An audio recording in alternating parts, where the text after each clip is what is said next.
नमस्कार दोस्तों, स्वागत है आपका इस YouTube channel Sarvan GS classes में। आज हम लोग चर्चा करेंगे दोस्तों पल्लव वंश के बारे में। हम लोग जो है उत्तर भारत के इतिहास को पढ़ लिए, दक्षिण भारत को पढ़ लिए, ठीक है, कई सारे राजवंशों को पढ़ लिए। तो हम लोग जो दक्षिण भारत में जैसे पल्लव वंश है, चोल वंश है, राजपूत हम लोग पढ़ लिए, गुर्जर प्रतिहार पढ़ लिए, इन सभी को पढ़ लेते हैं। फिर हम लोग उत्तर भारत में चौहान वंश को देख लिए। उसके बाद जो है विदेशी आक्रमण करा करके हम लोग मध्यकालीन भारत में प्रवेश करेंगे। लेकिन इस क्रम में जो दक्षिण भारत का कुछ इतिहास है दोस्तों, जो थोड़ा डिफिकल्ट है, हर कोई इनका चर्चा नहीं करता है, ठीक है। मैं उनको एक एक करके चर्चा करूंगा। मैं जिम्मेवारी दिया हूं आप लोगों को पूर्णतः इतिहास पढ़ाने का, तो सारा इतिहास का चर्चा एक एक करके हम लोग करेंगे। लेकिन एक बार पहले, सबसे पहले आप लोग को एक सूचना दे दें दोस्तों, इस बार जो बीपीएससी का एग्जाम हुआ है, इस बार जो बीपीएससी का एग्जाम हुआ 68वीं बीपीएससी का, ठीक है, उसमें लगभग क्वेश्चन दोस्तों मेरा नोट से मिला है। मेरा नोट से लगभग क्वेश्चन मिल गया है। इसलिए अब आप लोगों को बिल्कुल डरने की जरूरत नहीं है। आप लोग जहां से भी पढ़ाई करते हैं, चाहे किसी भी गांव से हो, किसी भी समाज से हो, जहां से भी हो, ठीक है, आप लोग मेरा नोट्स का अध्ययन कीजिए, प्रतिदिन क्लास कीजिए और नोट्स को पूर्ण तरीके से पढ़ जाइए। इससे कहीं भी बाहर क्वेश्चन नहीं जाएगा आपका, ठीक है। और दूसरा चीजें, अब आप लोगों को यह भी समझ में आ गया दोस्तों कि अब जो बीपीएससी एग्जाम ले रही है, अब वही लोग एग्जाम निकाल पाएगा जो वास्तविक में सिलेबस को पढ़ा है, क्योंकि क्वेश्चन डिफिकल्ट दिया हुआ है। और उसमें भी ये भी दोस्तों कि अब जो अच्छी तरीके से रंगाएगा, उसमें 50 क्वेश्चन जो रंगाएगा, सबसे पहले तो डिफिकल्ट क्वेश्चन है, उसमें 50 जो रंगाएगा उसी का OMR जमा होता है, ठीक है। इसका मतलब ये है दोस्तों कि अब जो भी छात्र छात्राएं, ठीक है, अच्छी तरीके से सिलेबस का अध्ययन करेंगे, वही बीपीएससी में अपेयर कर पाएंगे। नहीं तो पहले क्या होता था कि बिहार सरकार जो है पीटी निकालने में 50,000 रुपया देती है और 150 क्वेश्चन पहले पूछा जाता था और 150 वो सब बना के आ जाता था, क्योंकि नो नेगेटिव मार्किंग था। अब तो नेगेटिव मार्किंग भी हो गया, क्वेश्चन भी डिफिकल्ट हो गया, ठीक है। और पहले क्या होता था, ग्रुप डी, एसएससी, सीजीएल, जितने भी छात्र थे जनरल कंपटीशन के, सब बीपीएससी का पीटी दे देते थे। अब 150 में 150 क्वेश्चन तुक्का मार के किसी तरह पीटी निकाल लेते थे और किसी तरह पीटी निकाल लेते थे। बिहार सरकार उनको 50,000 देती थी, अब बाकी मेंस के लिए वो एलिजिबल नहीं थे। इससे क्या होता था, जो ओरिजिनल छात्र छात्राएं हैं, जो मेंस में ज्यादा फोकस किए हैं, पीटी में कम फोकस किए हैं, जो ओरिजिनल छात्र होते हैं वो पूरा सिलेबस को पढ़ते हैं, मेंस में ज्यादा उनका फोकस रहता है और वो किसी तरीके से पीटी पास कर जाते हैं। तो ऐसे क्या होता था, पहले बहुत सारे लोग एग्जाम देते थे, तो इससे क्या होता था, कट ऑफ बढ़ जाता था, क्योंकि ये लोग तुक्का मार करके बढ़ा देता था, ठीक है। अब ऐसा नहीं होगा। अब जो ओरिजिनल में इस बार का जो मतलब जो सिलेबस हम लोग देखे दोस्तों, देखिए, तो अब क्या हो गया, अब आप हिस्ट्री ठीक से पढ़िए, पॉलिटी पढ़िए, ठीक है, हिस्ट्री, पॉलिटी, ज्योग्राफी पढ़िए, ठीक है, ज्योग्राफी पढ़िए और उसके बाद साइंस का तीनों पेपर पढ़िए, ठीक है, फिजिक्स, केमिस्ट्री, बायो पढ़िए। और इसमें आपका क्या था, बिहार से क्वेश्चन है और करेंट। इस पेपर को अच्छा से आप मजबूत बना लीजिए।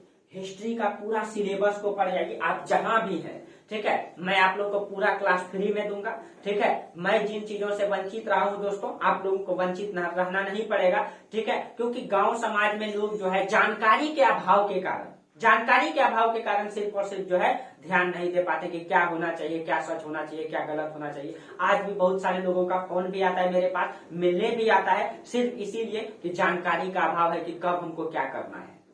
इसलिए दोस्तों मैं आप लोगों के लिए प्रत्यक्ष रूप से हमेशा खड़ा रहूंगा, ठीक है। मैं जितना जानता हूं हमेशा शेयर करने का प्रयास करूंगा, ताकि आप लोग इस जानकारी के अभाव में भटके नहीं।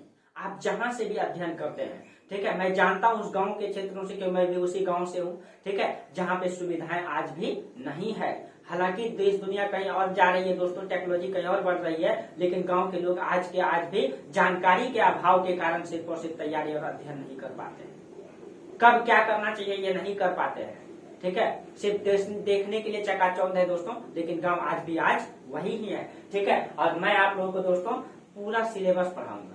अब मेरा क्लास जो है दिल्ली का मुखर्जी नगर से संचालित होगी, ठीक है, कुछ दिनों में, ठीक है, बस कुछ दिन इंतजार कीजिए। वहां से मैं सुविधा भी बढ़ा दूंगा आप लोगों का और बेहतर क्लास भी, पूरा सिलेबस, पूरा हिस्ट्री भी पढ़ाऊंगा, पॉलिटी भी, ज्योग्राफी एकदम फ्री में चलता रहेगा, ठीक है, पूरी फ्री में चलता रहेगा। आप लोग पूरा सिलेबस को जरूर पढ़िए, एक बार सिलेबस को जरूर पढ़िए, ठीक है। और उसके बाद जब आप एग्जाम देंगे ना, तो उसके बाद आप मजबूती तरीके से एग्जाम दे पाएंगे।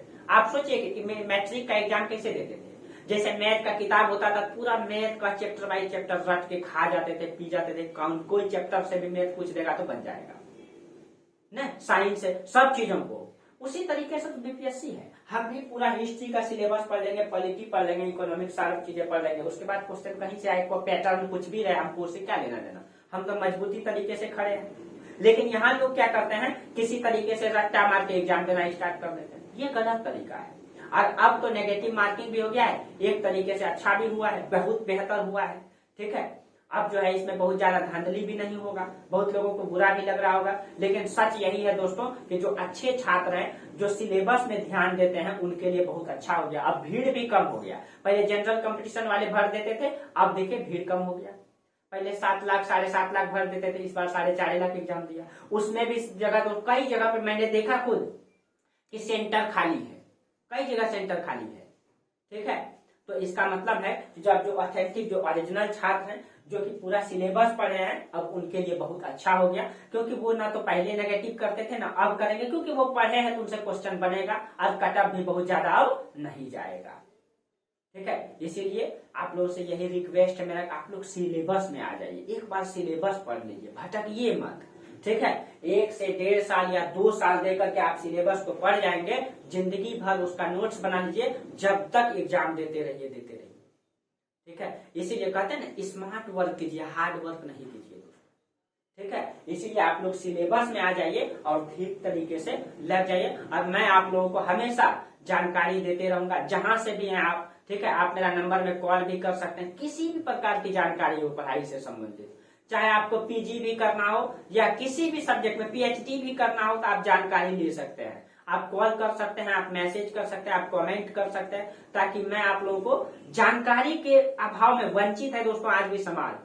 मैं उसी समाज से मैं जानता हूँ उस समाज को, इसीलिए मैं नहीं चाहता हूँ। ठीक है दोस्तों, पैसा तो सब कमा लेता है। ठीक है, पैसा तो सब कमा लेता है। एक समय हिंदुस्तान मुगल बादशाहों का था, एक समय अंग्रेजों का हुआ, और आज किसी और का है। आज मुकेश अंबानी है, कल नहीं रहेगा दोस्तों। पैसा तो हर कोई कमा लेता है। ठीक है, तो हर व्यक्ति का पैसा कमाना ही उद्देश्य नहीं होता है। ठीक है, उस गांव और समाज में लोग आज भी मैं देखता हूँ बहुत सारे लोग हमसे मिलने आते हैं, सिर्फ और सिर्फ जानकारी के अभाव में तैयारी ठीक से नहीं कर पाते हैं, और 5 से 6 साल तक तैयारी में बर्बाद भी कर देते हैं। ना तो कुछ सीख पाते हैं और न उनको कुछ जानकारी हो पाती है, न नौकरी नहीं हो पाती है, तो फिर वो पिताजी का हाल उठाते हैं। सिर्फ और सिर्फ जानकारी का अभाव है दोस्तों, और कुछ भी नहीं है। ठीक है, अगर आप एक मजबूत तरीके से किसी भी सिलेबस को पढ़ लेंगे, वो मजबूत हो जाएगा तो आप स्किल्ड हो जाएंगे। ठीक है, चलिए, तो देखिए आप लोगों को जहां भी दिक्कत हो आप लोग मैसेज करिए, कमेंट कर सकते हैं। ठीक है, कभी भी मैं मुझसे बहुत सारे लोग मिलने आते, तो अब मुझे लगता है कि नहीं, मतलब आप लोगों के लिए कुछ करें। ठीक है, और सब तो ही तो पैसा तो कमाता ही है दोस्तों, पैसा तो जिंदगी में सब कमाता है। ठीक है, लेकिन जो वास्तविक जिंदगी है दोस्तों, उससे जुड़ करके तो कोई देखे। ठीक है, चलिए, तो इसलिए दोस्तों, ठीक है, तो आप लोग इसको ध्यान, और मेरा नोट से सारा क्वेश्चन पूछा गया, आप लोग मेरा नोट्स को बारीकी से पढ़िए, उसका अध्ययन कीजिए, कहीं बाहर क्वेश्चन नहीं जाएगा, इससे बाहर बिल्कुल क्वेश्चन नहीं जाता है। ठीक है, मैंने अपना नोट्स खुद हाथ से बनाया, 4-5 बुक का अध्ययन करके बनाया। ठीक है, और प्लस में आईएएस लेवल का नोट से, कहीं बीपीएससी और पीसीएस में दिक्कत नहीं होगा। अगर आप आईएएस भी तैयारी करते हैं, पीटी में कहीं दिक्कत नहीं होगा, मेंस लिखने में बहुत मदद करेगा आपको। मैं और मैपिंग वाइज पढ़ाता हूँ, तो इसमें और कोई दिक्कत नहीं होता है। ठीक है, और आप लोग को पूरा फ्री क्लास चलता ही रहेगा, कहीं दिक्कत नहीं, कभी बंद नहीं करेंगे क्लास। ठीक है, बस आप लोग सपोर्ट कीजिए दोस्तों, आगे बढ़ाइए। ठीक है, मैं आपके साथ खड़ा हूँ, आप मेरे साथ खड़ा रहिए, जिंदगी इसी तरह से चलता है। ठीक है, एक दूसरे के हाथ बटाने से तो समाज चलता है। ठीक है, चलिए, तो आज हम लोग चर्चा करेंगे दोस्तों पल्लव वंश के बारे में। ठीक है, आज हम लोग चर्चा करेंगे पल्लव वंश के बारे में। इतिहास का बेहतर अध्ययन करना चाहते हैं दोस्तों, ठीक है, ज्योग्राफी का भी, मेरा आप लोगों को पता है कि मैं ज्योग्राफी में मैं ऑनर्स, ठीक है, मेरा ऑनर्स ज्योग्राफी से है। ठीक है, और इतिहास में मुझे बहुत अच्छा रुचि है, इसलिए मैं इस 2 सब्जेक्ट को बहुत अच्छे तरीके से अध्ययन किया हूँ। ठीक है, और मेरी उपलब्धि बहुत ज्यादा तो नहीं है दोस्तों। ठीक है, लेकिन मैं अध्ययन करता हूँ, आप लोगों को अध्ययन के साथ साथ आप लोगों को भी देता हूँ। ठीक है, तो चलिए, तो इसमें हम लोग पढ़ेंगे पल्लव वंश के बारे में। ठीक है, अगर आप लोग भी ठीक तरीके से देखें दोस्तों, मेरा पढ़ाई अगर आप लोगों को ठीक लगता है, ठीक है, ऑथेंटिक चीजों को जानिए। लोग नाम पे चल जाते हैं, ऐसा नहीं कीजिए आप लोग। ठीक है, जहां ऑथेंटिक चीजें मिले, सिलेबस को ठीक तरीके से कवर कराया जाए, वहां पे आप लोग ज्यादा ध्यान दीजिए, फोकस कीजिए। ठीक है, सिर्फ बातों में आकर के उलझ मत जाइए, जिंदगी बर्बाद हो जाएगी, कुछ नहीं हो पाएगा। ठीक है, इसलिए इस उम्र को, ये जो उम्र का पड़ाव है ना दोस्तों, ये जो मजबूत तरीके से हम लोग जो लड़ पाते हैं इस जीवन में, इस युवावस्था में, अगर सही समय मतलब सही समय के अनुसार सही स्थान पे लग जाए तो ये जिंदगी एक नई रास्ता को मोड़ लेती है। और यही जानकारी के अभाव में युवा जीवन खत्म हो जाता है, कुछ जान भी नहीं पाते हैं, सिर्फ और सिर्फ जानकारी के अभाव के कारण। ठीक है, चलिए तो मैं आज चर्चा करूंगा दोस्तों पल्लव वंश के बारे में। ठीक है, पल्लव वंश तो आपको पता है कि पल्लव वंश का राजनीतिक कंडीशन को भी हम लोग देख लेते हैं, भौतिक कंडीशन को। पहले इसके बारे में थोड़ा सा जान लेते हैं। पल्लव का मतलब क्या होता है? पल्लव का मतलब होता है लता। ठीक है, लता या डाकू होता है। पल्लव का मतलब लता या डाकू। और ये पल्लव के बारे में कहा जाता है कि ये मूल रूप से ब्राह्मण थे और ये अपने आप को जो है अश्वत्थामा के वंशज मानते हैं। ठीक है, और ये मूल रूप से कौन थे? ये ब्राह्मण थे। ब्राह्मण में भी कई सारे प्रकार होते हैं, कान्यकुब्ज ब्राह्मण होते हैं, भारद्वाज होते हैं, इसमें भी ये भारद्वाज ब्राह्मण थे। भारद्वाज ब्राह्मण थे। ठीक है, भारद्वाज ब्राह्मण थे और ये अपने आप को अश्वत्थामा के वंशज मानते हैं। ठीक है, अश्वत्थामा, आपको पता है दोस्तों अश्वत्थामा की कहानी। अश्वत्थामा मारा गया, छल हुआ था दोस्तों न, तो वहां पे भगवान ने छल किया है, तो हम लोग क्या है दोस्तों। ठीक है, चलिए आप लोग कहानी जानते हैं ना कि वो सच ही था लेकिन छल करके छल था न। आप लोग जानते हैं महाभारत युद्ध के बारे में न। चलिए तो वही अश्वत्थामा का वंशज ये अपने आप को बताते हैं। ठीक है, और इसकी राजधानी जो है दोस्तों कांची है। देखिए ये जो है यहाँ पे जो दक्षिण की जो नदी है पेन्नार नदी और कावेरी नदी। दक्षिण में देखिए आपको पता है कि दक्षिण की सबसे, ये दक्षिण की नदी कावेरी है। ठीक है, ये दक्षिण में कावेरी और पेन्नार ये दो नदी है। ठीक है, ये हो जाएगा आपका पेन्नार नदी, पेन्नार नदी, और ये हो जाएगा आपका कावेरी नदी। ठीक है, और इसी दोनों के बीच में ये जो आपका कांची पड़ता है आपका तमिलनाडु में, कांची को इसने राजधानी बनाया था। यही था आपका पल्लव वंश का साम्राज्य, यही था आपका पल्लव वंश का साम्राज्य। ठीक है, और इस समय उत्तर भारत में दोस्तों ये आपका नर्मदा नदी है जो उत्तर और दक्षिण भारत को विभाजित करती है। यहाँ पे हर्ष का साम्राज्य यानी हर्षवर्धन का साम्राज्य है यहाँ पे। ठीक है, हर्ष का साम्राज्य है। तो अभी हम राजनीतिक कंडीशन को समझेंगे। इसने अपनी राजधानी कहाँ बनाया? कांची को। और इसका जो धार्मिक केंद्र है, इधर हम लिख देते हैं इसका धार्मिक केंद्र, जहाँ पे इन लोगों ने बहुत सारे मंदिर का निर्माण करवाया था दोस्तों, इसका है मामल्लपुरम। और मामल्लपुरम में आज भी जाइएगा आप, ठीक है, बहुत सारे मंदिर बनाए गए हैं प्राचीन काल के, बहुत सारे। और इसका जो प्रमुख बंदरगाह है वह महाबलीपुरम। ठीक है, देखिए बंदरगाह इसका कौन सा है?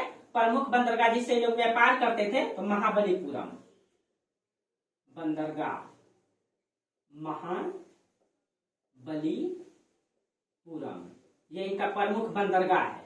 ठीक है, महाबलीपुरम इसकी प्रमुख बंदरगाह, जबकि धार्मिक केंद्र क्या है? मामल्लपुरम। ठीक है, और इस वंश का जो संस्थापक है दोस्तों, ठीक है, आपको पता है कि कांची जिस प्रकार से उत्तर भारत में नालंदा शिक्षा का केंद्र हुआ करता था, उसी प्रकार से दक्षिण में कांची जो है शिक्षा का बहुत बड़ा केंद्र था दोस्तों। कांची फेमस था शिक्षा के लिए दक्षिण भारत में ये। ठीक है, और इसी समय हुएनसांग कांची भी गया था। अभी हम चर्चा भी करेंगे इसमें, कांची के बारे में हुएनसांग बहुत बेहद उल्लेख भी करते हैं, चर्चा भी करते हैं इसके बारे में। ठीक है, चलिए हाँ, तो ये पल्लव वंश का संस्थापक जो है दोस्तों सिंह वर्मा है। संस्थापक कौन है? सिंह वर्मा। लेकिन आपको पूछा जाए वास्तविक संस्थापक तो सिंह विष्णु। अगर पूछा जाए वास्तविक संस्थापक तो सिंह विष्णु। देखिए सिंह विष्णु में सिर्फ अंतर है, सिंह विष्णु, इसमें सिर्फ विष्णु लगा देना है और उसमें वर्मा। ठीक है, सिंह विष्णु इसका वास्तविक संस्थापक जब कोई तब होता है दोस्तों, जब कोई जो है अस्थाई सेना, अस्थाई कर प्रशासन, अस्थाई न्याय प्रशासन, अस्थाई कर प्रशासन, अस्थाई न्याय प्रशासन, अस्थाई राजस्व प्रशासन। ठीक है, ये सारे, और अस्थाई स्वतंत्र राज्य की स्थापना कर दे तो उसको वास्तविक संस्थापक माना जाता है।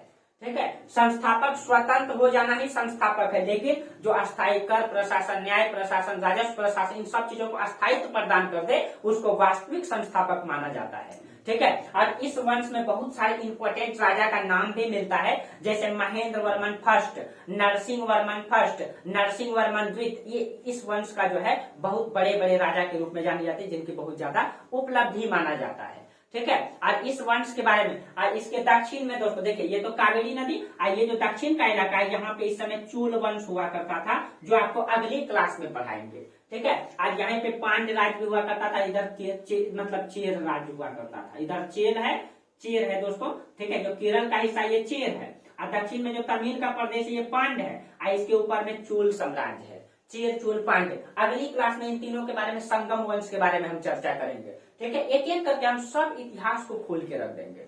ठीक है। बस आप लोग बेहतर तरीके से अध्ययन कीजिए। जितने भी लोग मेरा क्लास करते हैं, अच्छा लगता है तो शेयर जरूर कीजिए दोस्तों। ठीक है। चलिए, तो जो राजस्व प्रशासन, इन सबको वास्तविक संस्थापक कहा जाता है। और कहा जाता है कि इसने जो, इसके बारे में इसका जो प्रतीक चिन्ह दिखाई देता है, शुरुआती चरण में अपना प्रतीक चिन्ह बैल को बनाया था, बाद में जो है शिवलिंग को बनाया था। तो इसमें शैव और वैष्णव दोनों धर्म का प्रभाव दिखाई देता है। तो अगर इसका प्रतीक चिन्ह की अगर हम बात करें, तो इसमें सबसे पहले इसने किसको, बैल को बनाया। ठीक है। बैल का मतलब नंदी, ठीक है, जो शिव से प्रभावित है न। अब बाद में शिवलिंग को इसने प्रतीक चिन्ह बनाया। और इसमें जो है शैव और वैष्णव दोनों का प्रभाव दिखाई देता है, शैव और वैष्णव का। ठीक है। ये सबसे ज्यादा क्वेश्चन रहता है दोस्तों, शैव वैष्णव दोनों का प्रभाव दिखाई देता है। लेकिन किसी भी इतिहास को जानने से पहले हम लोग क्या जानते हैं, ये कहाँ से आए, कौन है न। तो सबसे पहले हम लोग ये जानते हैं कि पल्लव कौन थे, ये कहाँ से आए। ठीक है। पल्लव कौन थे, तो अलग अलग इतिहासकार ने पल्लव के बारे में कई सारे मत दिए हैं दोस्तों। ठीक है। देखिए, कुछ इतिहासकारों का क्या कहना है, पल्लव कौन थे। सबसे पहले तो ये जानना है कि कहां से आए। ठीक है। पल्लव कौन थे, व्हाट। ठीक है। तो अलग अलग इतिहासकार ने इसके बारे में अलग अलग तर्क दिए हैं। ठीक है। कुछ इतिहासकारों का मानना है कि इसकी उत्पत्ति 300 ईस्वी के आसपास बताते हैं। ठीक है। 300 ईस्वी के आसपास ये बताते हैं। अब देखिए 300 ईस्वी में ये क्यों बताते हैं। 300 ईस्वी में आप याद कीजिए, जब उत्तर भारत में मौर्य साम्राज्य की समाप्ति हुई, तो उसके बाद कई सारे विदेशी आक्रमण हुए। शक, पहलव, युची, ये सब का आक्रमण हुआ। तो उसी समय कहा जाता है कि जिस समय उस समय आक्रमण हुआ, उसमें शक शासक, पहलव, हून, ठीक है, पहलव है, हून है, और इसमें से आपका पार्थियन है। ठीक है। पार्थियन है। इन सब का जब इसी के साथ ये आए थे, इनका मानना है। और आप याद कीजिए, हम आपको बोले थे यहाँ पे, जब ये आपका यहाँ ये शक शासक था और यहाँ सातवाहन था, दोनों में संघर्ष भी दिखाए थे हम आप लोगों को, शक सातवाहन संघर्ष भी पढ़ाए थे। तो कुछ इतिहासकारों का मानना है, इसने जो तर्क दिया है कि 300 ईस्वी में जिसकी जो उत्पत्ति हुई, इसमें से जो शक शासक है, आप याद कीजिए, एक में सबसे योग्य शासक थे रुद्रदामन। और रुद्रदामन का एक अभिलेख भी है, जूनागढ़ अभिलेख। तो उस जूनागढ़ अभिलेख में, ठीक है, जूनागढ़ अभिलेख में जो है रुद्रदामन का मतलब कि जो राजधानी था इस क्षेत्रों में था, जूनागढ़ यहाँ पड़ता है। तो शासक जब यहाँ थे, अवंती में थे, अवंती नहीं दोस्तों, उज्जैन में थे, मध्य प्रदेश में उज्जैन पड़ता है, उज्जैन में थे। तो उस समय इनका जूनागढ़ का जो मतलब इसका गवर्नर था, ठीक है, रुद्रदामन का गवर्नर था। जूनागढ़ अभिलेख में आता है सुविशाक। ठीक है। ये गवर्नर था इनका, किनका, रुद्रदामन का गवर्नर था। और कहा जाता है कि सुविशाक जब इनका गवर्नर था, तो शुरुआती चरण में कहा जाता है कि जब रुद्रदामन की सत्ता कमजोर हुई, शक शासक की सत्ता कमजोर हुई, ठीक है, इतिहासकारों का यही कहना है कि अगर शक शासक की जब सत्ता कमजोर हो गई, तो इसने जो है नए वंश की नींव डाला। इसी का फायदा उठा करके इसने नए वंश की नींव डाला। ठीक है। कौन सा, तो पल्लव वंश के दक्षिण में जाकर के। लेकिन कुछ इतिहासकार का ये इसी में तर्क दिए हैं कि ये सुविशाक क्या करते, जब शक की सत्ता कमजोर हो गई, तो इसमें सातवाहन था, तो ये चल गए सातवाहन के पास। सातवाहन का ये सामंत बन गए। और जब सातवाहन का ये सामंत बन गए और सातवाहन की जब सत्ता कमजोर हो गई, ठीक है, तो ये दक्षिण में जाकर के पल्लव वंश के देव डाले, यही सुविशाक। लेकिन कुछ देखिए, लेकिन इसका दोस्तों कहा जाता है कि इसने स्वतंत्र सत्ता तो डाले, लेकिन इसका कोई पुरातात्विक प्रमाण नहीं दिखाई देता है। इसका पुरातात्विक प्रमाण इसका नहीं, स्पष्ट रूप से नहीं दिखाई देता है। ठीक है। तो मूल रूप से यही माना जाता है कि ये सातवाहन के सामंत थे। सातवाहन के कौन थे, सामंत थे। और जब सातवाहन शासक कमजोर हो गए, तो इसी ने जो है इसका फायदा उठा करके दक्षिण में पल्लव वंश की नींव डाला, ये इसका कहना है। ठीक है। इसी के से फायदा उठा करके इसने पल्लव वंश की नींव डाला। देखिए, तो अगर हम इसका राजनीतिक कंडीशन को अभी हम समझें, ठीक है, एक सेकंड दोस्तों,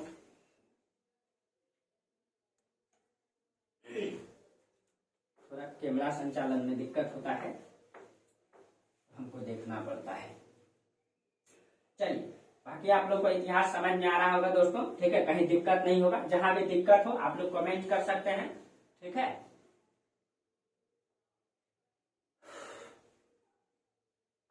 चलिए, अब देखिए, अगर हम इसका राजनीतिक कंडीशन को देखें, इसी समय भारत का राजनीतिक कंडीशन क्या है, तो देखिए, तो आपको ये हम चर्चा कर दिए कि दक्षिण में तो इधर चेर वंश, दक्षिण पांड और चोल है दक्षिण में, ठीक है। दक्षिण में अगर हम इसको ऐसे बना दे थोड़ा सा समझाने के लिए, मान लीजिए ये भारत है, ठीक, तो इधर यहाँ पे है आपका चेर वंश, यहाँ पे आपका है पांड वंश, पांड्य, ठीक है।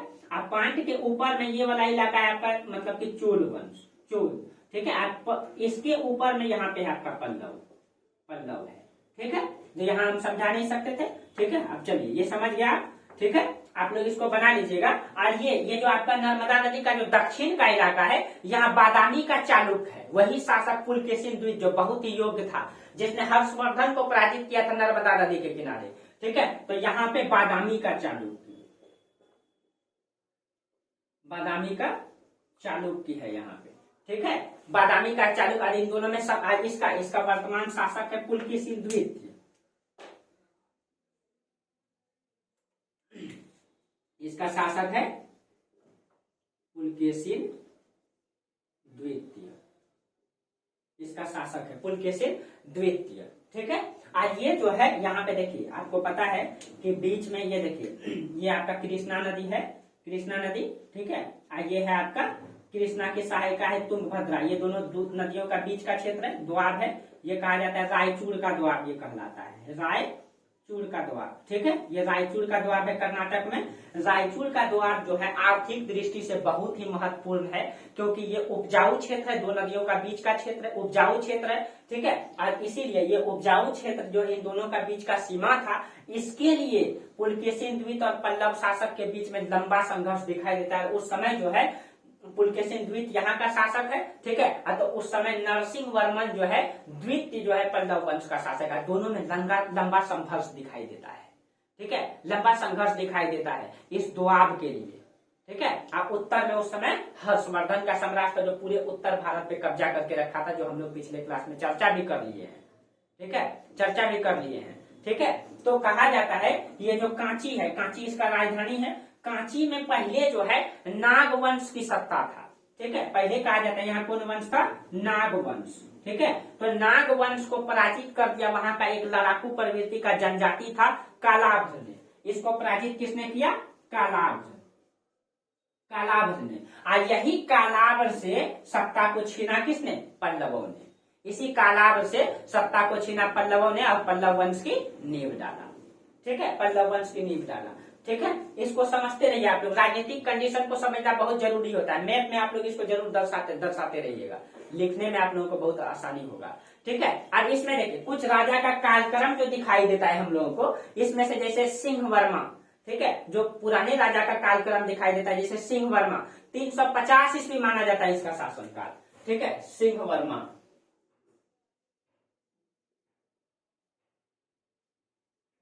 इसका शासनकाल जो है माना जाता है ये 350 ईस्वी में ही आया था।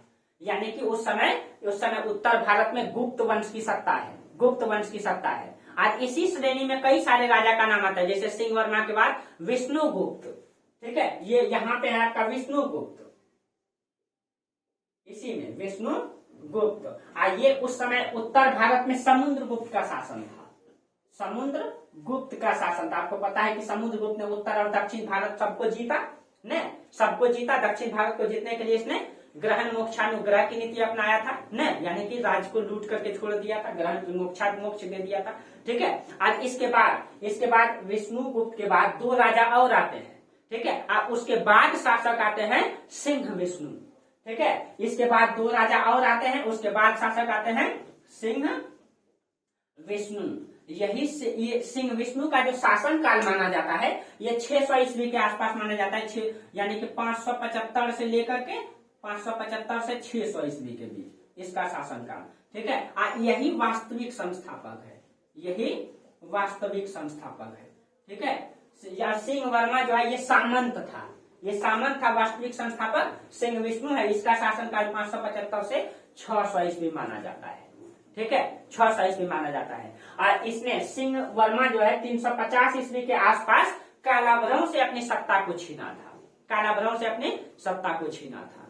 ठीक है, तो ये है आपका इसका जो। अब चलिए, अब हम लोग एक एक करके चर्चा करते हैं। किससे? सिंह विष्णु से, क्योंकि इन लोगों का बहुत ज्यादा इतिहास तो स्पष्ट मिलता नहीं है। मिलता किसका है? सिंह विष्णु का। तो हम लोग सिंह विष्णु से पढ़ते हैं, क्योंकि ये वास्तविक संस्थापक है। इसकी कई सारी उपाधि भी है, ठीक है, जहां से क्वेश्चन भी पूछा जाता है। ठीक है, तो चलिए, सिंह विष्णु सबसे पहले ये क्या है? ये वास्तविक संस्थापक है न। और इनकी जो उपाधि है, इसको जो है उत्तरायण अवनी सिंह, इसकी उपाधि देखिए, इनकी उपाधि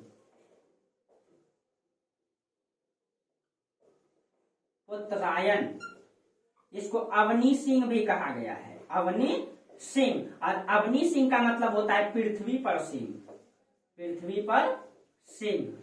ठीक है, इसकी ये उपाधि है। और इसने कहा जाता है कि जब सिंह वर्मा आया था तो इसने किसको किसको? इसने कलाभ्रम को, पांड्यों को, चालुक्यों को, इन सभी को पराजित किया था। यानी कि चालुक्य को भी ये पराजित किया, ये जो है चालुक्य को भी पराजित किया।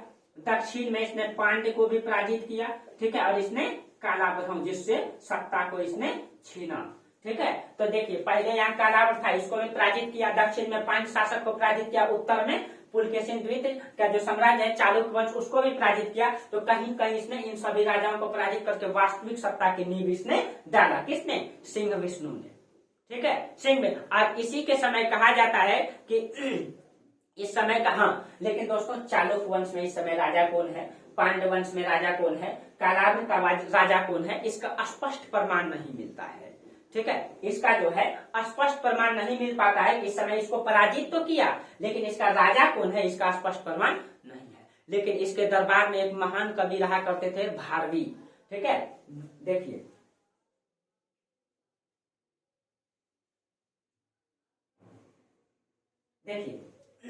तो इसके दरबार में जो है एक महान कवि रहा करते थे, महान कवि भारवी, इसी के दरबार में रहते थे भारवी। और ये भारवी ने एक पुस्तक भी लिखी है, कीर्तार्जुनियम। इनकी पुस्तक का नाम है कीर्तार्जुनियम, पूछ सकता है ये, कीर्तार्जुनियम। ठीक है, ये इनकी भारवी की पुस्तक है। ठीक है, भारवी की पुस्तक है। इसके बाद राजा आता है महेंद्र वर्मन फर्स्ट, और ये कहा जाता है बहुत ही योग्य राजा था। ठीक है, इसके बाद राजा कौन है? सिंह विष्णु के बाद महेंद्र वर्मन फर्स्ट, महेंद्र वर्मन फर्स्ट। ठीक है, और ये बहुत ही योग्य राजा माना जाता है महेंद्र वर्मन के बारे में। ठीक है, कहा जाता है कि ये एक बेहतर संगीतज्ञ भी था। ठीक है, बेहतर संगीतज्ञ था, और इनके संगीत के गुरु थे रुद्राचार्य। तो याद रखिएगा, ये एक संगीतज्ञ भी था, संगीतज्ञ। और इनके जो संगीत के गुरु हुआ करते थे, इनके रुद्राचार्य, रुद्राचार्य। और इनके बारे में, महेंद्र वर्मन के बारे में ये भी कहा जाता है, ठीक है, महान कवि भी था ये। ठीक है, ये अच्छा लिखता भी था। इसका पुस्तक भी है मत विलास प्रहसन। तो महेंद्र वर्मन के बारे में कहा जाता है ये एक अच्छा कवि भी था, और इसने एक पुस्तक भी लिखा है मत विलास प्रहसन, इसकी पुस्तक है ये। ठीक है, और याद कीजिए दोस्तों, जहां जहां राजा योग्य है वो खुद लिखता है, खुद पढ़ा लिखा है, वहां से क्वेश्चन भी रहता है।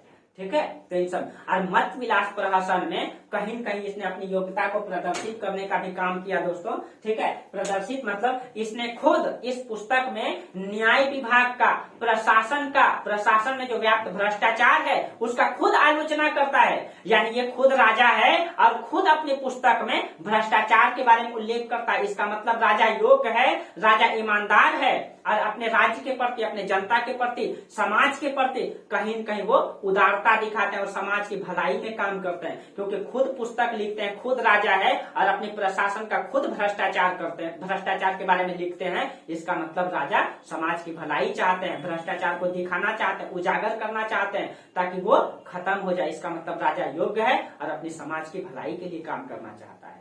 इसने खुद इसमें लिखा है, और इसमें कपालिकों का और बौद्धों का मजाक भी उड़ाया गया है। तो याद रखिएगा, इसमें जो है अपने समय के खुद में प्रशासन का, ठीक है। प्रशासन में जो है न्याय प्रशासन का भी, ठीक है, न्याय प्रशासन और कर प्रशासन, इन सब न्याय विभाग में जितना भी भ्रष्टाचार है उन सबको लिखने का प्रयास किए हैं। और इसी में जो है इसने, ठीक है, इसी में इसने जो है कालाभ्रम नहीं कपालिकों का, इसमें कपालिकम, ठीक है, और बौद्धम, जो बौद्ध है ना उनका, बौद्धों का मजाक उड़ाया गया है। इस समय दोस्तों कई सारे बौद्ध भिक्षु ऐसा थे जो कई सारे कर्मकांड, तंत्रयान, वज्रयान इन सबको जन्म दे रहा था। और जो है अब जो है बौद्ध धर्म में गुरु बन करके कहीं कहीं पैसा अर्जित कर रहा था, यानी कि धर्म का लालच हो गया था उनको, ठीक है। और इस कारण से उसका भी इसमें मजाक भी उड़ाया गया है, ठीक है। और प्रारंभ में कहा जाता है कि ये शासक जैन धर्म को मानते थे, ठीक है। शुरुआती चरण में ये जैन धर्म को मानते थे, लेकिन बाद में ये शैव धर्म से प्रभावित हो गए थे, ठीक है। बाद में ये शैव धर्म से प्रभावित हो गए थे, ठीक है। और कहा जाता है ये एक नाटककार भी था, चित्रकार भी था, ठीक है। एक तो सबसे पहले हम बोले संगीतज्ञ है, कवि है। और इसके बाद जो इसका प्रमाण मिलता है, माना जाता है कि ये नाटक भी अच्छा लिखता था, इसलिए ये नाटककार भी था। चित्र भी अच्छा बनाता था, इसलिए ये चित्रकार भी था। और बेहद ही योग्य शासक था दोस्तों ये, ठीक है, योग्य शासक था। और इसकी अगर उपाधि की बात करें, कहते हैं किसी भी राजा के बारे में उसकी उपाधि से उसका स्पष्ट प्रमाण हो जाता है। तो देखिए इसकी उपाधि क्या क्या है।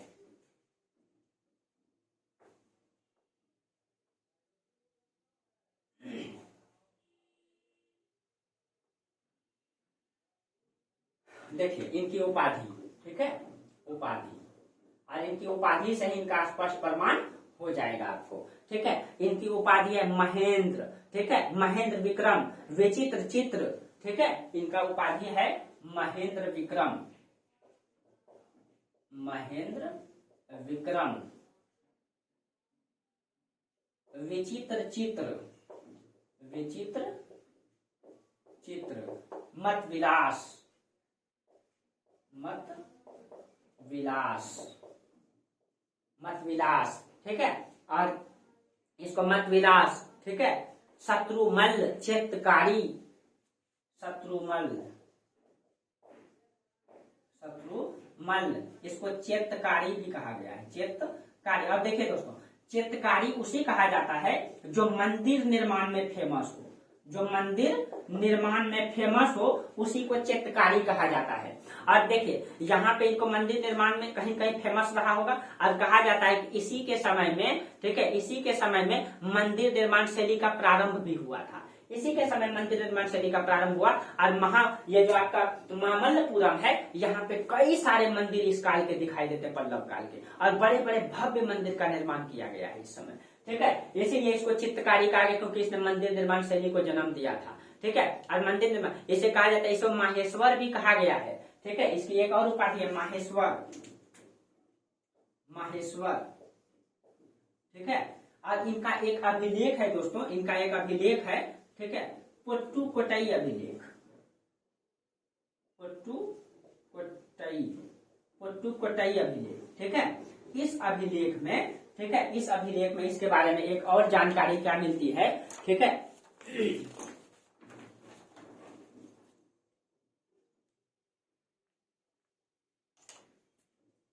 देखिए इस अभिलेख में, ठीक है, इसकी जानकारी ये मिलती है कि ये एक बेहतर संगीतज्ञ तो है ही, और इसमें ये उल्लेख है दोस्तों कि पुलकेशिन द्वितीय और इसके बीच, ठीक है, महेंद्र वर्मन के बीच बहुत भयानक युद्ध हुआ था। तो याद कीजिए, देखिए यहाँ पे ही आपका महेंद्र वर्मन द्वीप, और इनके बीच में कहा जाता है कि भयानक युद्ध हुआ था, ठीक है, रायचूर दोआब के लिए। और इसमें से कहा जाता है पुलकेशिन द्वितीय ने इसके कांची तक के क्षेत्र को अधिकार कर लिया था, कांची तक के क्षेत्र को जीत लिया था, ठीक है, पुलकेशिन द्वितीय ने। इसमें जो है महेंद्र वर्मन कहीं कहीं हार जाता है, ये उल्लेख आता है। भयंकर युद्ध हुआ था दोनों के बीच में, ठीक है। और इसने एक जैन मंदिर का भी निर्माण करवाया था द्रविड़ शैली में, ठीक है, आप लोगों को पढ़ाएंगे, ठीक है। इसने एक जो है दक्षिण में जैन मंदिर का भी निर्माण करवाया था द्रविड़ शैली में। कौन शैली में? द्रविड़ शैली में। देखिए आप लोगों को पता होगा शायद, नहीं तो दोस्तों हम पढ़ाएंगे।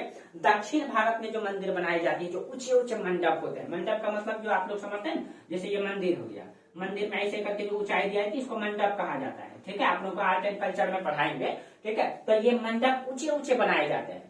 तो ये जो दक्षिण भारत में जो मंदिर बनते हैं उसको द्रविड़ शैली का मंदिर कहते हैं, और जबकि उत्तर भारत में जो मंदिर बनते हैं उसको नागर शैली का मंदिर कहा जाता है। और दोनों के बीच में जो दोनों का प्रभाव दिखाई देता है उसको बेसर शैली का मंदिर कहा जाता है। ठीक है, उत्तर भारत में नागर शैली, दक्षिण भारत में द्रविड़ शैली, मध्य भारत में बेसर शैली। आप लोगों को पढ़ाएंगे आर्ट एंड कल्चर में। ठीक है, आर्ट एंड कल्चर से बहुत ज्यादा क्वेश्चन रहता है। ठीक है, तो इसने द्रविड़ शैली में जैन मंदिर बनाया था। आप लोगों को शैली के बारे में बताएंगे। ठीक है, ये रहा आपका इनके बारे में जानकारी।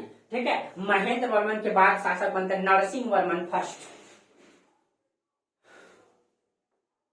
देखिए, इसके बाद शासक बनते हैं नरसिंह वर्मन फर्स्ट।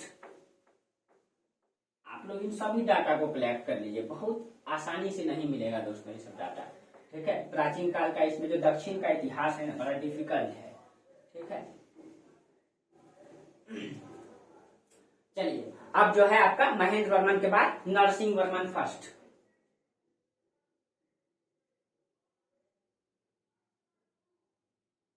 नरसिंह वर्मन फर्स्ट। ठीक है, और नरसिंह वर्मन का जो कार्यकाल माना जाता है ये 630 से 668, 630 से 668 ईस्वी। ठीक है, अब देखिए इनके बारे में क्या क्या जानकारी मिलती है। इनका जो उपाधि है इसको महामल्ल कहा गया है, और इसी ने महामल्ल शैली का विकास जो है इसी के द्वारा किया गया है। ठीक है, तो देखिए इसकी उपाधि की अगर हम बात करें इसको महामल्ल, महामल्ल का मतलब होता है पहलवान, और इसी के समय जो मामल्ल शैली का मंदिर है, ठीक है, मामल्ल शैली इसी के द्वारा इनका विकास किया गया है। मामल्ल शैली का मंदिर का विकास इसी के द्वारा किया गया है। और इसकी एक उपाधि और मिलता है वातापी कुंड। इनकी एक उपाधि है वातापी कुंड। देखिए वातापी कुंड, अब ध्यान दीजिए, कहा जाता है कि वातापी कुंड इनकी पुलकेशिन यानी चालुक्य वंश की राजधानी है वातापी। ठीक है, और इसको वातापी कुंड कहा गया है। इसका मतलब है कि इसने जो है पुलकेशिन द्वीप को पराजित किया होगा, पुलकेशिन द्वीप को पराजित किया होगा, तब तो इसने अपनी उपाधि वातापी कुंड लिया है। ठीक है, तो इसका प्रमाण भी मिलता है। देखिए आपको पता है कि दक्षिण में यहाँ पे श्रीलंका है, ये श्रीलंका है। ठीक है, यहाँ पे यहाँ श्रीलंका है। श्रीलंका के राजा के सहयोग, उस समय श्रीलंका का राजा हुआ करता था मानवर्मा। श्रीलंका का इस समय यहाँ का राजा था मानवर्मा। ठीक है, मानवर्मा के सहयोग से इसने जो है मानवर्मा के सहयोग से, ठीक है, नरसिंह वर्मन ने पुलकेशिन द्वीप को पराजित किया था। पुलकेशिन द्वीप को पराजित किया था, और जब इसको पराजित किया था, ठीक है, तो इसमें जब इनको पराजित किया इसी के उपलक्ष्य में मल्लिकार्जुन मंदिर में इसने जो है विजय स्तंभ की स्थापना किया था। ठीक है, वातापी कुंड यानी कि इसने जो है पुलकेशिन द्वीप यानी कि चालुक्य को पराजित किया। ठीक है, चालुक्य को पराजित किया। अब इसको पराजित करने के उपलक्ष्य में, ठीक है, मल्लिकार्जुन मंदिर में, मल्लिकार्जुन मंदिर, ठीक है, मल्लिकार्जुन मंदिर में इसने क्या किया, इसने जो है यहाँ पे विजय स्तंभ लगाया कि मैंने जीता। विजय स्तंभ का झंडा मतलब कि झंडा फहरा दिया। ठीक है, विजय स्तंभ लगाया। ठीक है, और विजय स्तंभ गड़वाया था इसी में। ठीक है, और कहा जाता है कि इसी के समय जब यहाँ का शासक था मतलब कि नरसिंह वर्मन फर्स्ट, तो आप याद कीजिए हर्षवर्धन में, उत्तर भारत में हर्षवर्धन है, और याद कीजिए हर्षवर्धन जो है अपना गद्दी कब संभाला, 606 ईस्वी को। इसी को ना हर्षचरित्र कहा जाता है, चर्चा भी कर चुके हैं। और इसी के दरबार में विदेशी यात्री हुएनसांग आया था हर्षवर्धन के समय, और हुएनसांग दक्षिण भारत भी गया था। और दक्षिण भारत जब गया था वो, तो यही कांची गया था। तो जिस समय कांची गया था उस समय नरसिंह वर्मन ही राजा था। इसी के समय हुएनसांग आता है दक्षिण भारत, हुएनसांग। और ये दक्षिण भारत के बारे में, यहाँ के शिक्षा केंद्र के बारे में बेहद तारीफ करता है। और नरसिंह वर्मन को ये महाराज कहता है। नरसिंह वर्मन को ये क्या कहता है, महाराज। ठीक है, महाराज कहता है। ठीक है, महाराज। ठीक है, ये इनकी जानकारी है। और इसके बाद जो राजा आता है महेंद्र वर्मन द्वितीय। ठीक है, इनके बाद राजा आया महेंद्र वर्मन द्वितीय, महेंद्र वर्मन। देखिए दोस्तों, यहाँ हम बोलना भूल गए, इसका मतलब ये वातापी कुंड, महेंद्र वर्मन मतलब सॉरी नरसिंह वर्मन फर्स्ट ने। और जब इससे पहले जब यहाँ पल्लव राजा आया तो उनको जो है पुलकेशिन द्वितीय ने पराजित किया था, और उसी का बदला कौन ले लिया, नरसिंह वर्मन लिया ने। उसी का बदला किसका सहयोग थे, श्रीलंका का राजा मानवर्मा की सहयोग लिया और उसको पराजित किया, क्योंकि वो कांची तक जीत लिया था। चलिए अब महेंद्र वर्मन द्वितीय, देखिए महेंद्र वर्मन का जो शासन काल है ये 668 से 70 माना जाता है। बहुत ज्यादा इनकी उपलब्धि ही नहीं मिलती है, ठीक है। 668 से 70 ईस्वी माना जाता है, ठीक है। और ये इसके बारे में बहुत ज्यादा स्पष्ट प्रमाण नहीं है, इसका बहुत ज्यादा बड़ा योगदान नहीं है। कहा जाता है चालुक्यों से लड़ते लड़ते ये मारा गया था, ठीक है, इसीलिए इसका स्पष्ट जानकारी भी नहीं है, बहुत ज्यादा योगदान भी नहीं है। मात्र 2 साल शासन किया था। लेकिन इसके बाद जो शासक आता है परमेश्वर वर्मन फर्स्ट, ठीक है। इसके बाद शासक कौन आता है? परमेश्वर वर्मन फर्स्ट, परमेश्वर वर्मन फर्स्ट, ठीक है। और परमेश्वर वर्मन फर्स्ट के बारे में क्या कहा जाता है, ठीक है। परमेश्वर वर्मन फर्स्ट के बारे में इसका जो शासन काल है 675 से 95, 675 से 95 ईस्वी माना जाता है, ठीक है। 675 से 95 ईस्वी। आज इसकी उपाधि है विद्या विनीत। ये एक विद्वान व्यक्ति था दोस्तों, इसीलिए इसकी उपाधि क्या है? विद्या विनीत। तो ये एक विद्वान व्यक्ति है, ठीक है, विद्या विनीत। आज इसने जो है मामल्लपुरम में एक मंदिर बनाया था। मामल्लपुरम देखिए यही, क्योंकि यहाँ का धार्मिक केंद्र ही बन चुका था, बहुत सारा मंदिर बना है मामल्लपुरम में। इसने भी एक मंदिर बनाया था, गणेश मंदिर बनाया था इसने मामल्लपुरम में, ठीक है। तो मामल्लपुरम में इसने कौन सा मंदिर बनाया? गणेश मंदिर, ठीक। और इसके बाद जो राजा आते हैं नरसिंह वर्मन द्वितीय, ठीक है, नरसिंह वर्मन द्वितीय।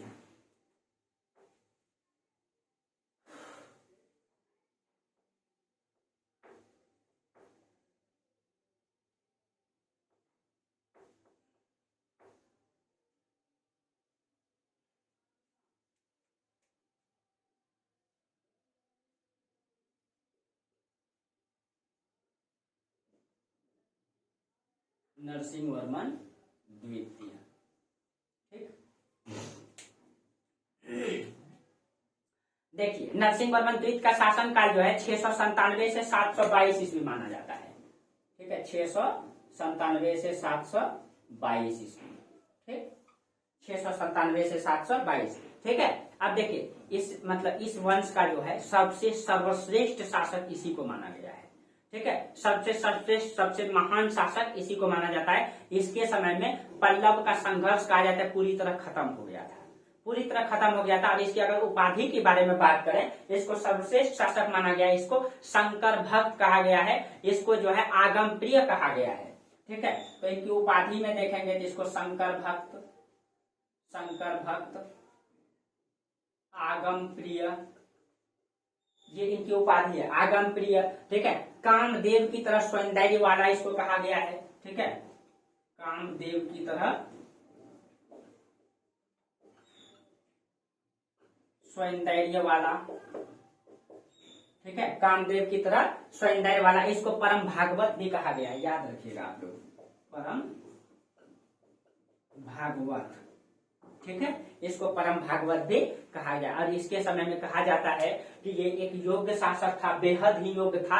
विदेशी संबंध इसके समय में बहुत ही मजबूत था, ठीक है। कहा जाता है कि इसके समय में जो दक्षिण पूर्वी देश एशियाई देश है, Indonesia, Malaysia, Thailand, Cambodia, Vietnam, Laos, इन सभी देशों से इसका व्यापारिक कंडीशन बहुत ही मजबूत था। और चीन से इसका व्यापार और मजबूत कंडीशन में दिखाई देता है इसके समय में, ठीक है, ये स्पष्ट प्रमाण मिलता है। और चीन से इस समय विदेशी संबंध भी आया था। कहा जाता है कि चीन से इसका व्यापार बहुत मजबूत था, इसीलिए विदेश से जो संबंध था तो यहाँ इसने दूत भी भेजा था। तो याद रखिएगा इसने चीन में दूत भी भेजा था, ठीक है, चीन में दूत मंडल भेजा था, इसने दूत मंडल भेजा था, ठीक है। इसका मतलब इसका व्यापारिक कंडीशन बहुत मजबूत था, ठीक है। और इसने चीन के लिए, चीनियों के लिए जो है गंगईकोंडपुरम में बौद्ध विहार स्थापित किया था। गंगईकोंडपुरम मंदिर है, ठीक है, गंगईकोंडपुरम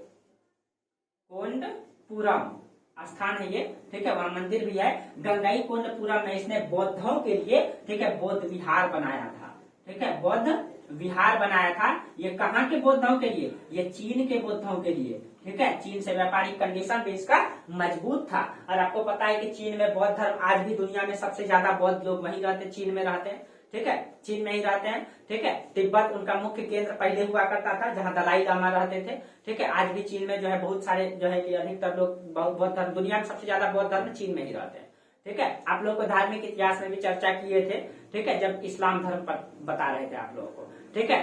अब देखिए बौद्ध विहार बनाया, आज जिसको क्या कहा जाता है, इसे बौद्ध मंदिर या पेगोडा कहा जाता है। इसने जो बौद्ध विहार बनाया इसको बौद्ध मंदिर या पेगोडा कहा जाता है, ठीक है, पेगोडा।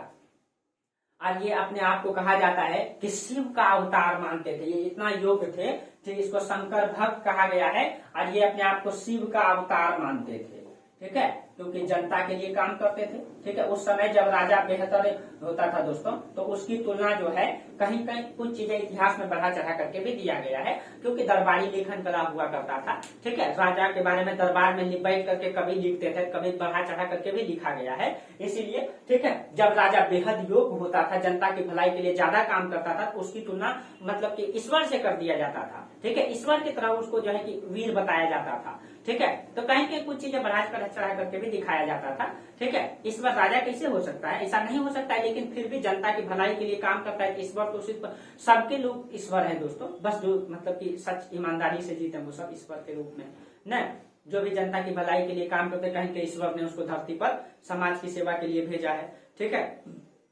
अब देखिए ये अपने आप को, और इसके बाद जो है कहा जाता है जब ये बहुत योग्य शासक था, इसके बाद पल्लव वंश का धीरे धीरे पतन दिखाई देने लगता है, कमजोर राजाओं का क्रम आता है। जैसे इसके बाद राजा आता है नंदीवर्धन प्रथम, ठीक है। इसके बाद जो है राजा आता है, इधर लिख देते हैं नंदीवर्धन प्रथम, नंदीवर्धन प्रथम, ठीक। और नंदीवर्धन प्रथम के बाद यहाँ राजा आता है परमेश्वर वर्मन द्वितीय, परमेश्वर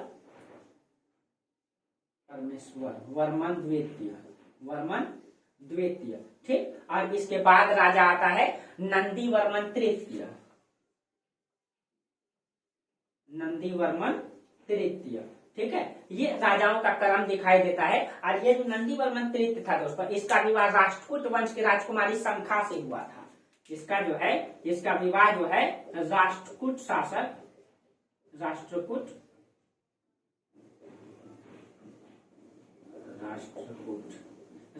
वंश में हुआ था, राजकुमारी शंखा से हुआ था इनका विवाह। अब पता है कि यहाँ पे इस समय राष्ट्रकूट वंश हुआ करता था, उसी से बादामी का चालुक्य भी आया था, ठीक है।